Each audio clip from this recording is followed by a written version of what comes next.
1967 July 16 ഞായറാഴ്ച 44-ാം വയസ്സിലായിരുന്നു വി.എസിന്റെ വിവാഹം. വധു ആലപ്പുഴ ജില്ലയിലെ കുത്തിയതോട് കോടുംതുരുത്ത് കൊച്ചുതറയിൽ കുഞ്ഞൻ പാർവതി ദമ്പതികളുടെ മകൾ കെ. വസുമതി.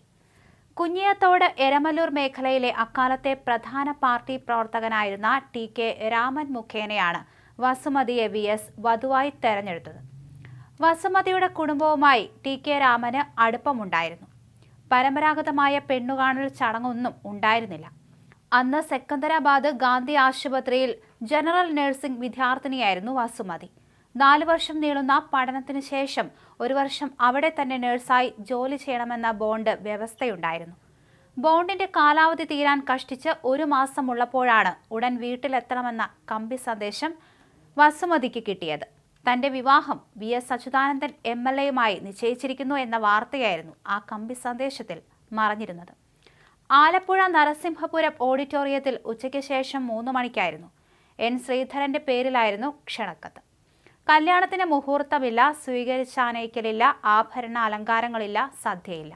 പരസ്പരം പൂമാല ചാർത്തൽ മാത്രം. പിറ്റേന്ന് നേരം പുലർന്നപ്പോൾ പുതുമണവാളൻ നവവധുവിനെ സഹോദരിയുടെ വീട്ടിലാക്കി നിയമസഭാ സമ്മേളനത്തിനായി തിരുവനന്തപുരത്തേക്ക് വണ്ടി കയറി.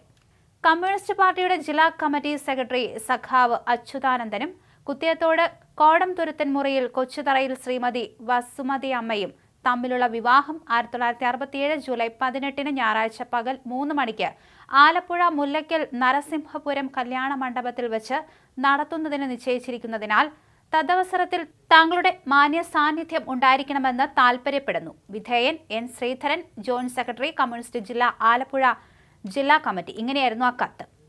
വിവാഹത്തിന് മുൻപ് പാർട്ടി ഓഫീസായിരുന്നു വി.എസിന്റെ അഭയകേന്ദ്രം. അതിനാൽ വിവാഹത്തിന് ശേഷം നവദമ്പതികൾക്ക് താമസിക്കാനായി ആലപ്പുഴ പട്ടണത്തിന് സമീപം തന്നെ ഒരു ചെറിയ വീട് പാർട്ടി ഏർപ്പാടാക്കി.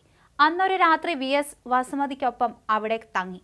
തുടർന്നുള്ള ദിവസങ്ങളിലും അവിടെ തങ്ങാനാവശ്യമായ വീട്ടുസാധനങ്ങളും പലചരക്ക് സാധനങ്ങളും ഒക്കെ സംഘടിപ്പിക്കാൻ വീട്ടുകാരുടെ ശ്രമമുണ്ടായെങ്കിലും അതെല്ലാം വി.എസ്. വിലക്കി. വിവാഹത്തിന്റെ പിറ്റേ ദിവസം തന്നെ ഭാര്യയെ കോടംതുരുത്തിലുള്ള അവരുടെ വീട്ടിൽ കൊണ്ടുപോയി നിർത്തിയിട്ട് വി.എസ്. തിരുവനന്തപുരത്തേക്ക് വണ്ടി കയറി. നിയമസഭാ സമ്മേളനം നടക്കുന്ന സമയമായതുകൊണ്ട് സമ്മേളനത്തിൽ നിന്ന് വിട്ടുനിൽക്കരുതെന്ന് നിർബന്ധമുണ്ടായിരുന്നു. വിവാഹ പിറ്റേന്നു തന്നെ നവവധുവിനെ തനിച്ചാക്കി പാർട്ടി പ്രവർത്തനത്തിന്റെ തിരക്കുകളിലേക്ക് മടങ്ങിയതിൽ വസുമതിക്ക് വിഷമം തോന്നാതിരുന്നില്ല. എന്നാൽ പാർട്ടിയെയും പൊതുപ്രവർത്തനത്തെയും വരിച്ചതിനു ശേഷമായിരുന്നുവല്ലോ വി.എസ്. തന്നെ വരണമാല്യം ചാർത്തിയത് എന്ന സമാധാനത്തിൽ അവർ കുടുംബിനിയുടെ റോൾ ഭംഗിയായി ഏറ്റെടുക്കുകയും ചെയ്തു. എന്തായാലും ആ വി.എസ്. ആണ് ഇന്ന് വിട പറഞ്ഞിരിക്കുന്നത്.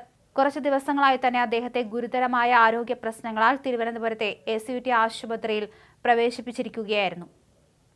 ഇന്ന് 3:20 മരണം സംഭവിച്ചത്. മുഖ്യമന്ത്രി പിണറായി വിജയൻ അടക്കമുള്ളവർ ആശുപത്രിയിലെത്തി അദ്ദേഹത്തെ കണ്ടിരുന്നു.